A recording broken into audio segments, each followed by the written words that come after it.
অন্ধকারের আরো গভীরে আফগান নারীদের জীবন। এবার বিবাহ বিচ্ছেদের নতুন আইনের আড়ালে দেশটিতে পরোক্ষভাবে বৈধতা দেয়া হলো বাল্যবিবাহকে। তালেবান প্রশাসনের এমন পদক্ষেপে বিশ্বজুড়ে তৈরি হয়েছে তীব্র ক্ষোভ আর উদ্বেগ।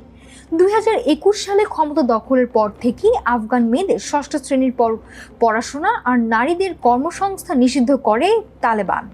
শিক্ষা ও স্বাবলম্বী হওয়ার পথ বন্ধ হয় গত কয়েক বছরে দেশটিতে আশঙ্কাজনক হারে বেড়েছে বাল্যবিয়ে। বেসরকারি জরিপ বলছে বর্তমানে প্রায় 70% আফগান মেয়েকে জোরপূর্বক বিয়ে দেওয়া হচ্ছে, যার মধ্যে 66%রই বয়স 18-র নিচে।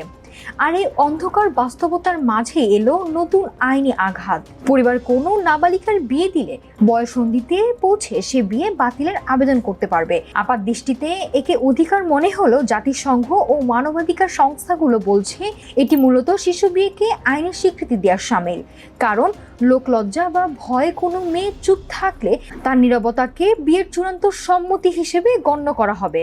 স্বামী নির্যাতন করলেও বা আর্থিক ভরণ পোষণ না দিলেও স্ত্রী একা আদালতে বিচ্ছেদের আবেদন করতে পারবে না।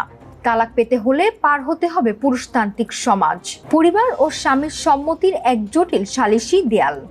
এর আগের এক বিধিতে স্ত্রীকে গুরুতর মারধর করলেও স্বামীর সাজা রাখা হয়েছিল মাত্র 15 দিনের জেল। এবার আদালত থেকে নারী আইনজীবীদের বহিষ্কার করা হয়েছে। আন্তর্জাতিক মহলের সব সমালোচনা অবশ্য উড়িয়ে দিয়েছে তালেবান প্রশাসন।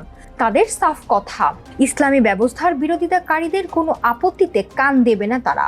অধিকারহীনতার খাঁচায় বন্দী আফগান নারীদের আইনি সুরক্ষার শেষ আলোটুকুও যেন নিভে গেল এই নতুন আইনের বেড়াজালে। নাফিসা সামিয়া, ঢাকা টুডে।